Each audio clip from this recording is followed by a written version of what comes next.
Just so you know, it is 8:08 in the morning.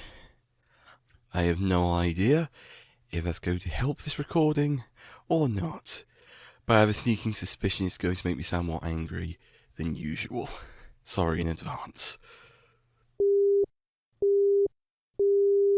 With the recent start of Year 4 and the roadmap IO is currently teasing, I want to take some time to opine about a recurring thorn in the game's side that is actually really close to no longer being an issue: elusive targets. Let me explain. In Hitman 3/Hitman Woe, the developers of the game ran an event called Elusive Target Galore midway through December 2023, which reactivated the time-limited targets that ran throughout the year. So, if anyone missed their chance, they got a second chance to play them again. The problem is, people have gone annoyed at what they could have all year round, and as a result, Elusive Targets being time-limited content has gotten very stale.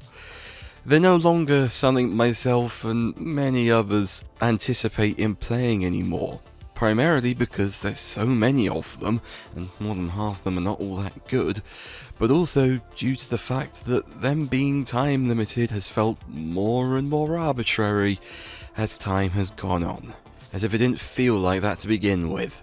I cannot stress how annoying it was as a veteran player during Elusive Target Galore to have a menu of targets I couldn't play, but newer players could. That was a lovely Christmas. You essentially punished me for being an active member of your user base. It's madness. And I'm not the only one to have this sentiment. I'm not even the earliest to mention that. I've seen more and more people online get annoyed by IO's unwillingness to make these targets properly permanent, despite the fact that mods exist literally to do this. Offline elusives, which makes them available offline, and Peacock, a server replacement, fulfill this goal. But IO doesn't want to do it. Look, I can at least sympathise with the developers wanting to keep being relevant in the gaming space. The reason so many games were live service is due to wanting to release content all the time, and thus be featured in the latest news cycle of modern gaming journalism.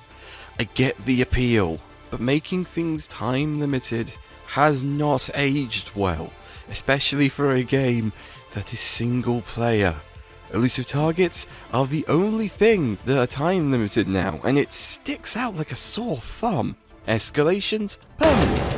Missions, permanent. Freelancer, permanent. Your inventory, also permanent, and one of the few things that actually transfers to the offline save, and look, that's a whole different video. I've been somewhat resistant in the past of the idea of making these targets permanent, as Elusive Target Arcade essentially filled this accessible pretty much whenever criteria. But ETA stopped getting contracts more than a year ago, when IO shifted into dealing with Freelancer more and more. But nothing else has happened in that time. If you're not going to continue with making ETA contracts, then you should probably make the targets permanent additions instead. We're in Year 4 of Hitman Woe, and I'd love to be wrong on this, but we're probably not going to get a Year 5, let's be real here. And some of these targets have been around since April or May of 2016.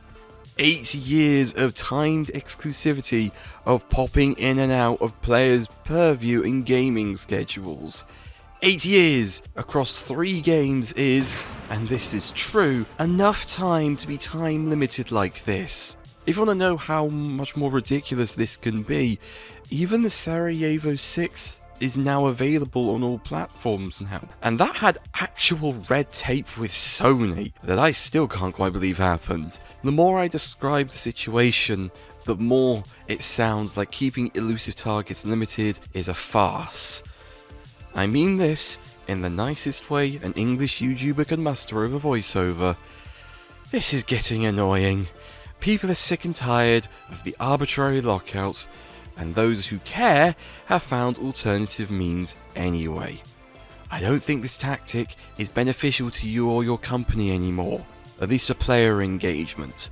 In my opinion, Year 4 should just focus on large-scale improvements to the user experience, such as a better offline mode, cross-progression between consoles and launchers, cross-platform leaderboards, making elusive target missions permanent. Oh, and, let you see a score when you're playing offline. This would all make for a more complete experience. I don't doubt that many of my suggestions would be hard to implement. Engine overhauls, as the name gives away, is an overhaul. Tends to be hard by the nature of the task, but you, IO Interactive, have had plenty of time to change things over goodness knows how many generations of developers and project cycles, and have not done so.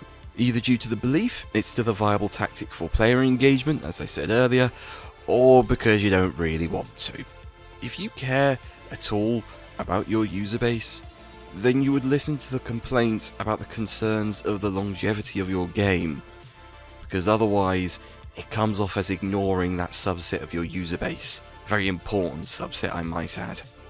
And with that, thank you very much for watching. I know I sound grumpy, but sorry for being angry.